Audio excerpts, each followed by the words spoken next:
Le 2 février dernier, à la Cité du Cinéma de Saint-Denis, c'est en grande pompe que Carlos Ghosn et Renault ont dévoilé le Kadjar, le grand frère du Captur et nouveau venu dans le monde des crossovers compacts.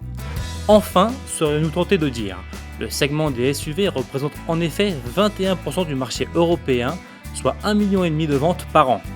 Alors pourquoi Renault se lance-t-il dans la bataille avec autant de retard?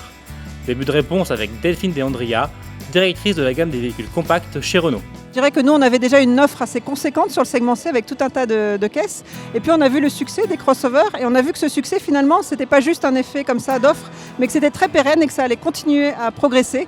Et en effet, c'est une offre qui progresse partout dans le monde. Et donc aujourd'hui, enfin, on va pouvoir être présent avec Kadjar. Mais face à une concurrence déjà bien installée, avec notamment les Peugeot 3008 et autres Nissan Qashqai, la nouvelle Renault aura fort à faire. C'est pourquoi le constructeur s'est attaché à soigner certains éléments de la voiture.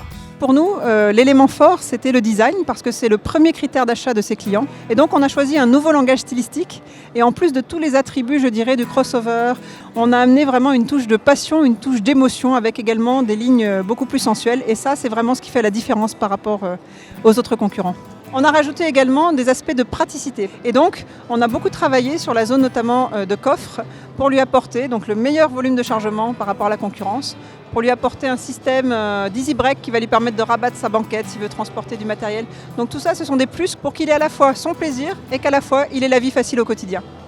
Le Kadjar, qui partage environ 40% de ses éléments avec le Qashqai, reprend certains détails de son cousin nippon, comme ce décroché de la vitre de custode. Il s'inspire aussi des dernières créations Renault, avec cette imposante calandre, mais aussi ses jupes latérales et ses feux arrière façon Clio, ou encore la nouvelle signature lumineuse en forme de C du nouvel espace. Le Kadjar mise également beaucoup sur son look de baroudeur, avec sa garde au sol de 19 cm, ses sabots avant et arrière, ou encore ses barres de toit en aluminium anodisées. De quoi plaire à un large public. Le cœur de cible, alors quand vous me parlez d'urbain, de féminin, je dirais que c'est plutôt Captur dans le segment B, effectivement. Sur le segment C, on a des clients qui vont être beaucoup plus en attente d'une voiture qui va leur faire plaisir et les séduire, quels que soient leurs usages. Donc des usages urbains en semaine pour leur travail et des usages beaucoup plus de loisirs, d'outdoor le week-end. Donc je dirais une voiture qui va vraiment répondre à tous ces types d'usages, urbain, outdoor. Pour le reste, la marque aux losanges se montre moins disserte. L'habitacle est en effet encore entouré de mystères, même si Delphine De Andria nous en révèle quelques détails.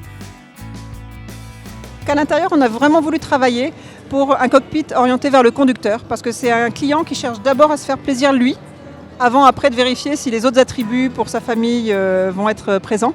Donc orienté conducteur, un très haut niveau également de qualité perçue, de qualité des matériaux. Un siège qui va vraiment exprimer à la fois un côté sportif, un côté confortable.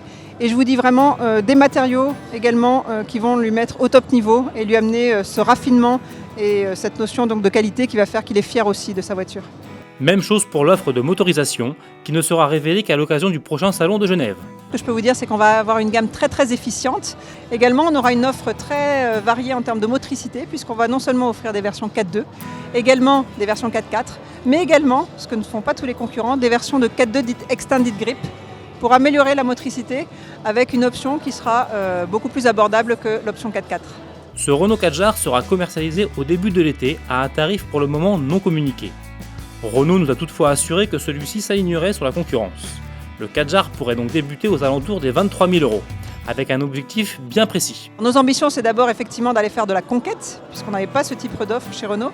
Et c'est également de pouvoir proposer cette offre à nos clients Renault qui pouvaient être tentés justement d'aller à la concurrence, puisque comme je vous l'ai dit, on a aujourd'hui 28% des clients sur le segment C en Europe qui achètent du crossover. Donc pour nous, vraiment deux objectifs, de la conquête et également séduire nos clients Renault pour faire de la rétention, je dirais, et ne pas les perdre. Rendez-vous maintenant dans un mois à Genève pour découvrir les derniers secrets du Renault Kadjar.